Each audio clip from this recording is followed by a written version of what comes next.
Hi, this is Frequency Bone Summer Music Connection 5, Session 4. In this session, I want to focus on the middle school and high school years. And I'm clumping them together a bit. Maybe there'll be a couple of videos. I'm not sure yet, probably, for this particular session. When I was going to school, in the area I lived, it was junior high. 7th, 8th, and 9th grade was considered junior high. And then senior high was 10th, 11th, and 12th. And I know for a lot of people, maybe 6th through 8th grade is middle school, and then 9th through 12th is high school. Whatever the case is, we're going to cover this basics territory.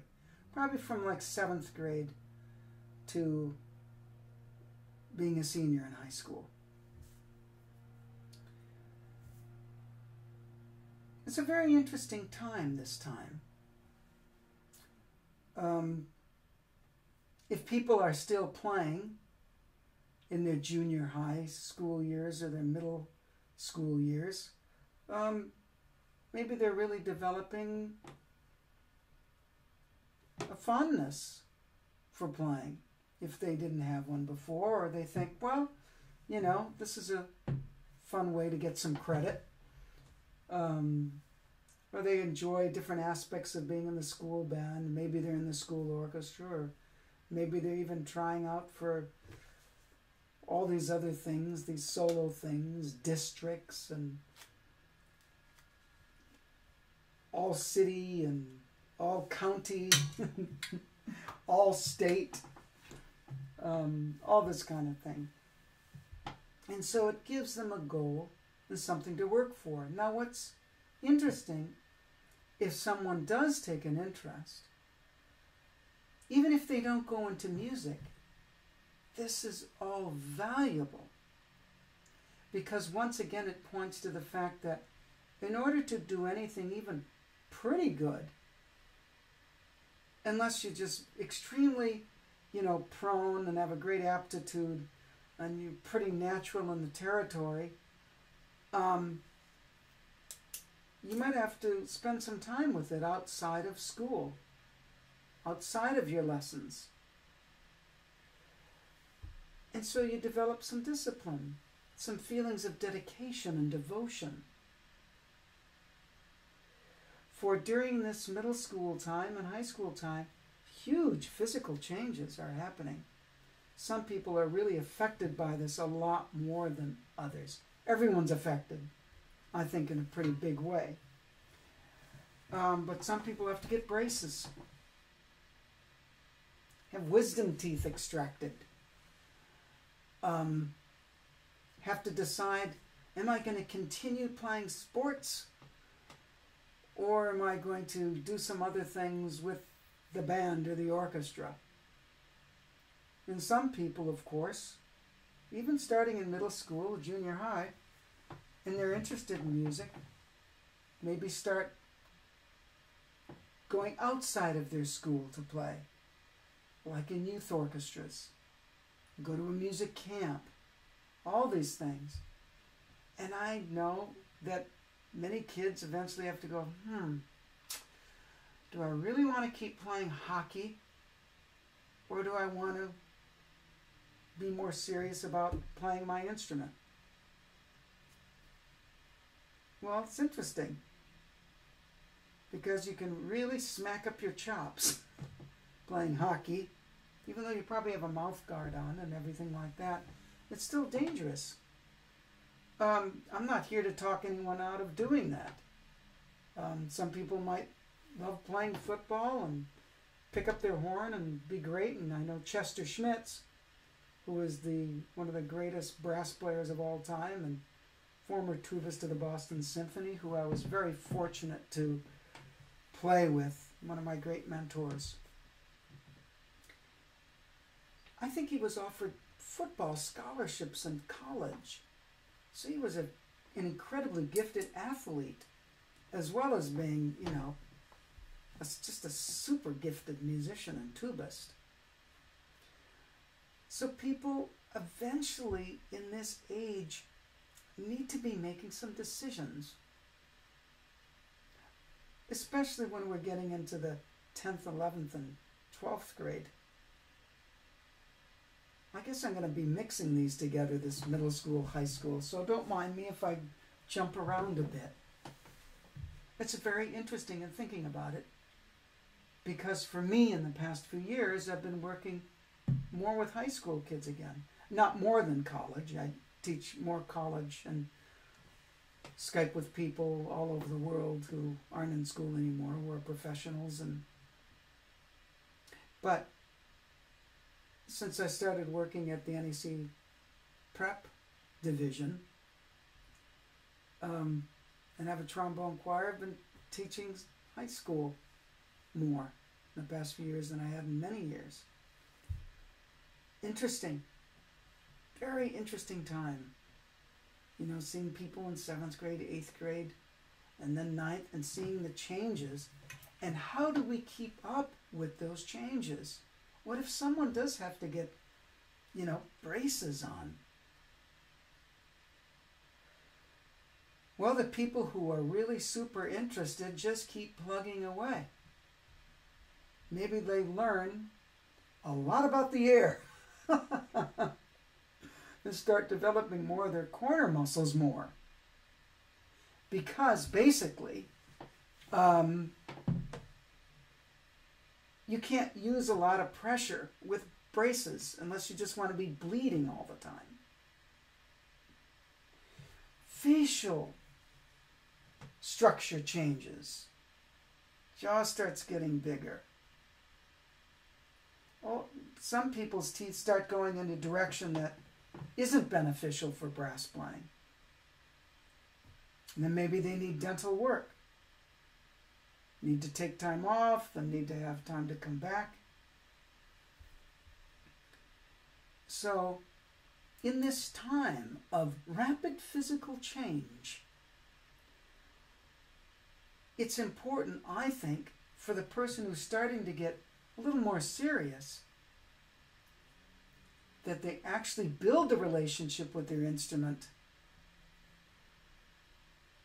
outside of school, start practicing more on their own. I know a lot of people try to do great in school, you know, with all the other subjects, and then throw music in there. I don't know how they do it. If you want to practice, you know, how much should one practice during this time? There's an interesting question.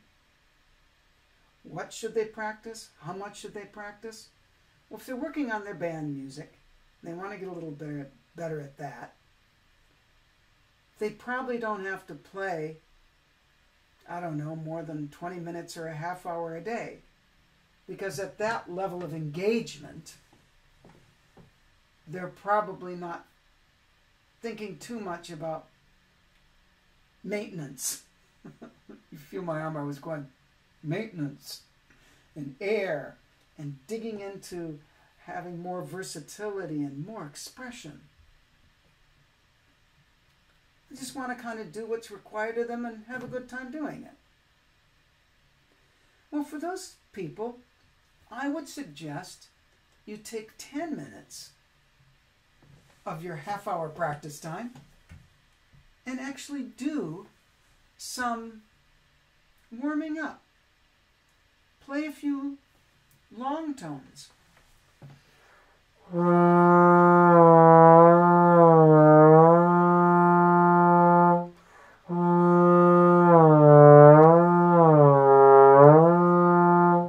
Now those were long tones, but of course I was glistening around a little bit.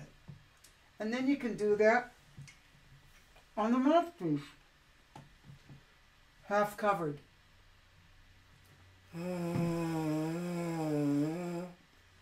And then open it up.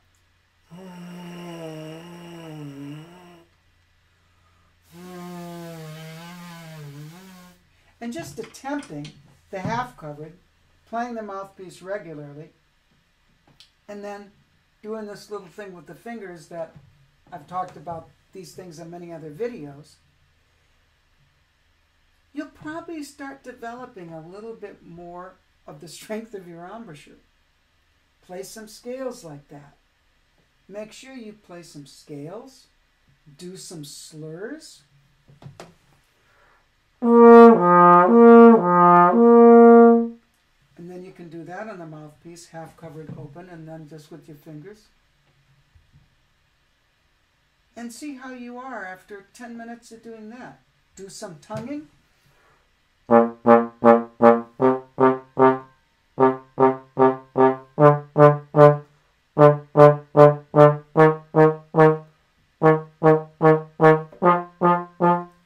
might even be able to get a hold of a Bellwin Elementary or a Rubank Intermediate method that might be laying around your band room or something, or ask your band director. And do little things of that. Even 10 minutes of that will probably start to make a difference. Then get into your band stuff. You might want to do some great breathing exercises too, like taking a big breath, holding it in, letting it out. Do that 3 or 4 times. If you have a little metronome or you like snapping your fingers or tapping your feet, you can do that.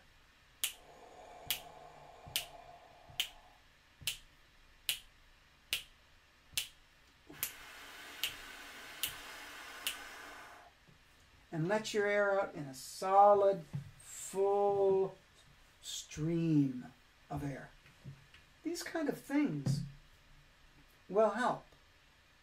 Now, if someone's actually getting more serious, then working out of books like Rubank, Koprosh, Arbens, Rochu, Tyrell. I mean, there's many, many books. And then if you're even more interested, you realize, because you've been in youth orchestra, that, hey, wait a minute, I have to read something else other than bass clef. Start getting a Blazevich clef studies book. Wonderful melodies, but you're going to have to read them in different clefs. Tenor, alto, and bass. And it's set up very well, so you can gradually learn it. And to have a diet of that, where you're playing some legato, you're playing some articulated studies, either Koprosh or Arbens, for example, or Bleger.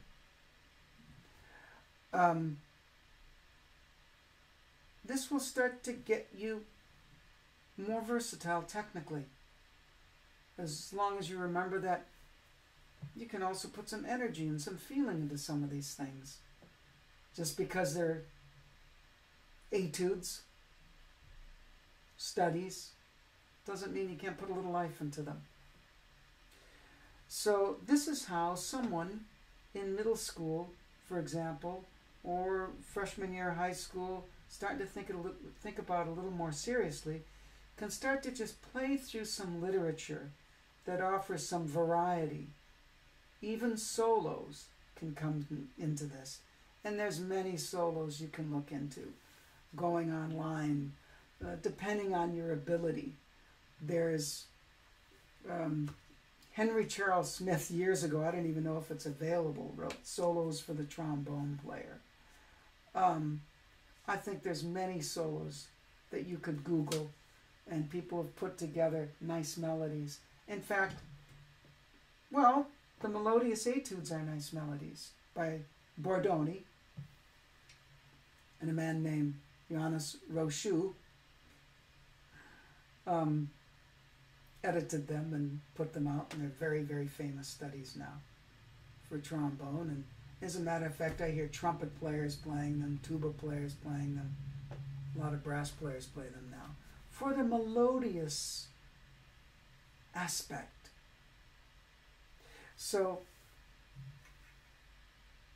if someone starts to get interested and they start doing this kind of work and they're taking private lessons, then obviously they're going to start realizing what it takes to improve. I think I'm going to stop here for this.